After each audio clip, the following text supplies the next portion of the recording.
राधा भाग 18.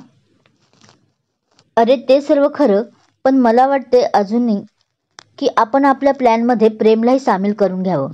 डॉक्टर स्नेहा बोलते. हो ना अनु, मलाही असंच वाटते. प्रेमला आपण आपल्या प्लॅनमध्ये घेतलं पाहिजे सामावून. संदेशने तिची री ओढली. अरे वा सँडी.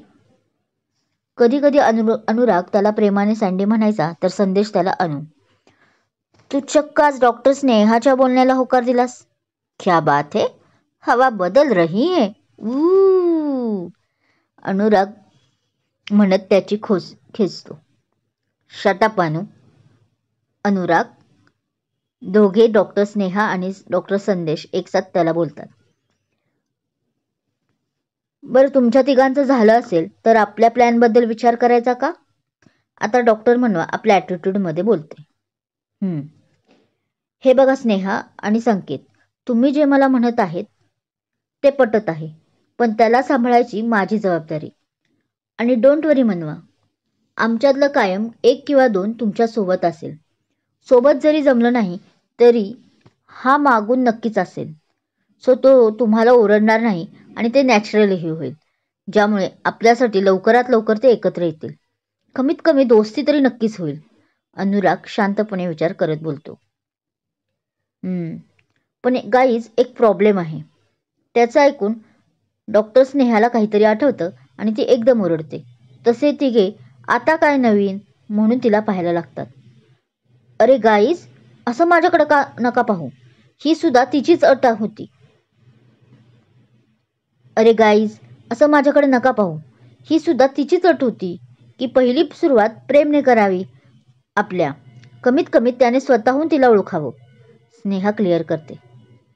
आणि असं केल्याने काय होईल? संदेश विचारतो. काय होईल ते काही नाही सांगितलं मला. ती आपल्या अंगठ्याने कपाळावर रब करत म्हणते.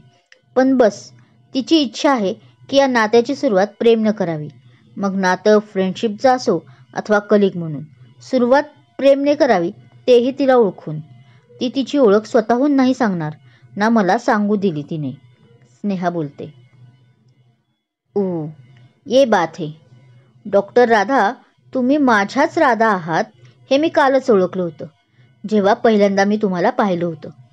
बस कन्फर्म रात्री झालं. पण आता तर पूर्ण खात्री आहे आणि तुमची ही शर्त आम्हाला मंजूर आहे. थोडं दूरच उभा राहून प्रेम सर्व यांचं बोलणं ऐकत होता. त्याच्या चेहऱ्यावर नकळत हसू उमललं होतं. अरे एवढंच ना, आपल्या प्रेमने त्याच्या राधाला कधीच ओळखलं आहे. कालच तुम्ही पार्टीतून गेल्यानंतर तो म्हणत होता आम्हाला. हो की नाही रे अनु? संदेश मध्येच बोलला. हो ना, या नात्याची सुरुवात तर प्रेमच करेल, यात वाद नाही. पण मनवा, तुला हे नाटक करायचं आहे, समजलं ना?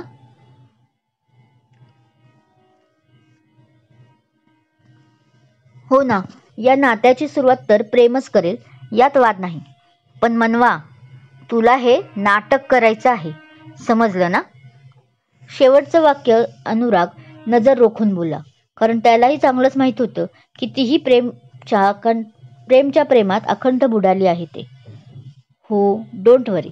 मनवाने त्याला डोळ्यांनीच शाश्वत केले. तसं उसासा तिकडे प्रेमनेही सोडला आणि इकडे अनुरागनेही. ते पुढे बोलत होते तोच प्रेमचं समोर लक्ष जातं. तुलाही तेच वाटतं ना? राधा एकटक स्नेहा व संदेशकडे पाहत होती. तोच मागून एक आवाज आला. तशी ती वळून बघते तर समोर प्रेम होता. तो तिथून हसत तिच्या शेजारी येऊन उभा राहिला. तुलाही तेच वाटते ना जे मला वाटते? प्रेम रिपीट आपलं वाक्य म्हणाला. काय मला वाटते? Sorry to say doctor Sharma, पण मला तुमचं काहीच बोलणं समजलं नाही. ती सावकाश आणि थोडं नाराजच होत म्हणाली. Of course doctor Radha, don't be formal. आपण लहानपणापासून एकमेकांना चांगलं ओळखतो. सो तो हे वाक्य बोलतो आणि तिला अतिशय आनंद होतो. ज्याची तिला भीती वाटत होती की तो आपल्याला कधीच ओळखणार नाही, पण ती आपला चेहरा निर्विकार ठेवते. तर अखेर ओळख पटली म्हणायची की डॉक्टर प्रेमला. ती मनातच बोलते. आपण एकमेकांना ओळखतो? I don't think so. तरी ती नाटकीपणाने आता बोलते. ऑफकोर्स राधा, 8वीत रेसमध्ये हरलेली एक मुलगी आपलं तोंड लपवून पळून गेली. तिला मी कसं विसरेन ना, तो तिला चिडवत म्हणतो. व्हॉट? मी मी पळून गेले होते? काही काय? तीही हट्टार नव्हती. अच्छा, मग कोण गेलं होतं बरं मधूनच शाळा सोडून? मिस राधा पाटील असंच काहीचं नाव होतं बघा आमच्या क्लासमधल्या एका मुलीचं. सेम तुमच्या वाणीच दिसून राहिली होती. पण एक बेट काय हारली आणि आपलं तोंडच लपवून पळून गेली. तो उगाच गावठी भाषेत बोलतो जे त्याला बिलकुल येत नव्हतं. असं? मग त्या मुलगी बघा डॉक्टर साहेबांनो, आम्ही नसलच. ती तुमची नटछोरी गेली असेल पळून. पण आम्ही डॉक्टर राधा पाटील हाय म्हणू. आम्ही कोणाच्या बाला नाही घाबरत. आता तिनेही ठसक्यात त्याला जबाब दिला आणि दोघंही हसायला लागले. गावात जाऊन गावकरीच बनलीस की राधा, तो हसत बोलतो आणि ती त्याच्या गालावर पडणाऱ्या खळीत हरवते. राधा, तो तिच्यासमोर टिचकी वाजवत बोलतो. जमतं आपलं कधीतरी, मामाचं ऐकून ऐकून. ती हसून स्वतःला सावरून बोलते. छान. एवढं बोलून तोही शांत होतो. बोलायला खूप होतं, पण सुरुवात कुठून करावी तेच समजत नव्हतं दोघांना. मगाशी कशाबद्दल बोलत होतास तू? ती आता डायरेक्ट अरेवर आली आणि आपले साहेब वर ढगात. त्याला खूप बरं वाटलं तिच्या तोंडून तू म्हटलेलं. अगं तेच, स्नेहा आणि सँडी. संदेश, प्रेम म्हणाला. हां ते ना. हो ना, दोघंही मस्त भांडत आहेत, पण क्यूट वाटत आहेत सोबत. ती परत त्या गँगकडे पाहत बोलते. ती लांब होती उभारलेली, त्यामुळे तिला यांचं बोलणं काही ऐकायला येत नव्हतं. ओके, मग आपण जुळून टाकूयात का त्यांचं? प्रेम हसत विचारतो. काय, दोघं गर्लफ्रेंड बॉयफ्रेंड नाहीत? काय, दोघं गर्लफ्रेंड बॉयफ्रेंड नाहीत? तिला आश्चर्य वाटतं. पण हे दोघे तर उंदीर मांजरासारखे आत्ता लढत होते माझ्यासमोर. ती गोंधळून पण गेली होती. हो, ते भांडतात खरं उंदीर मांजरांसारखं, पण त्या दोघांना अजूनही काही प्रेमाची जाणीव नाही. तो तिच्या त्या उंदीर मांजरासारखा शब्द ऐकून हसायला आलं होतं खरं, पण तो ते ओठातच दाबून बोलतो. हां, मग आपण फ्रेंड्स कशाला आहोत? आपणच त्यांना जाणीव करून देऊयात, राधा बोलते.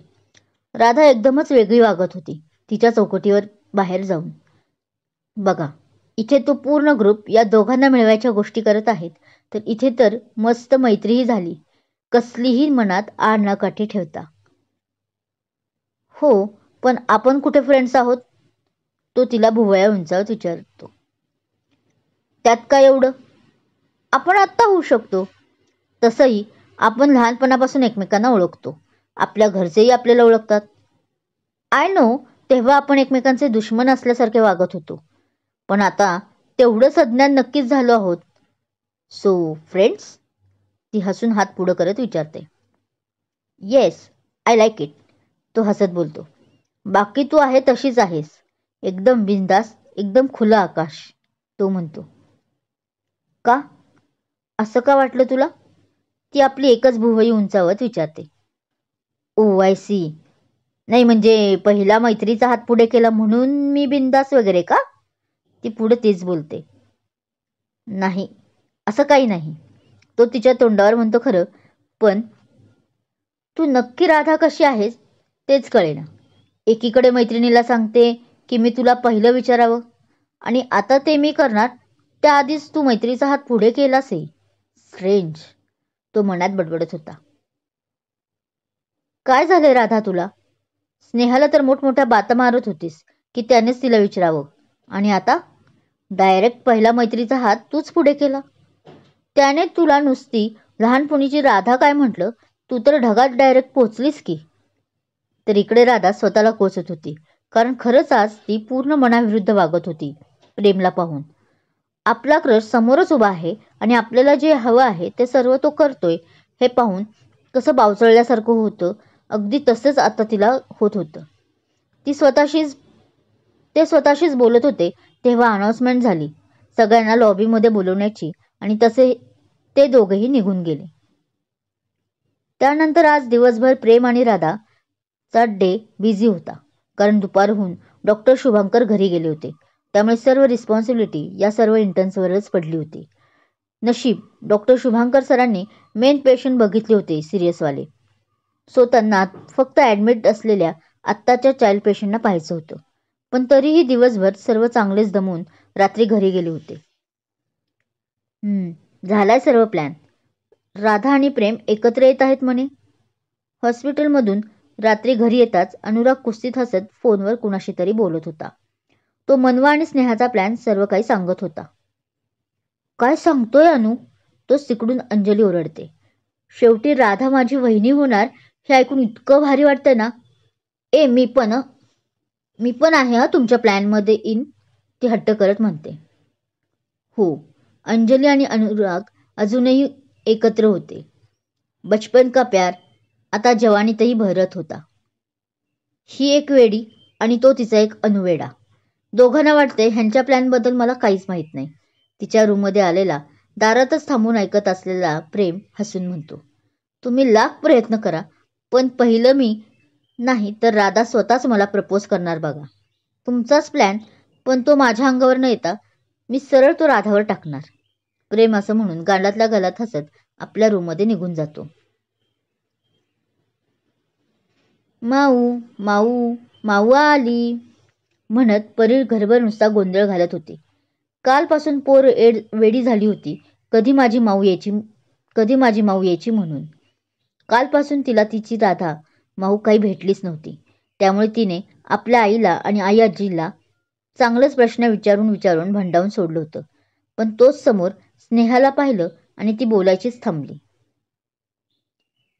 कसा वाटला आजचा भाग कसा वाटला हे कमेंट्स करून सांगा. कथा आवडत असल्यास चॅनलला सबस्क्राईब जरूर करा, लाईक करा आणि शेअर करायला विसरू नका. थँक्यू.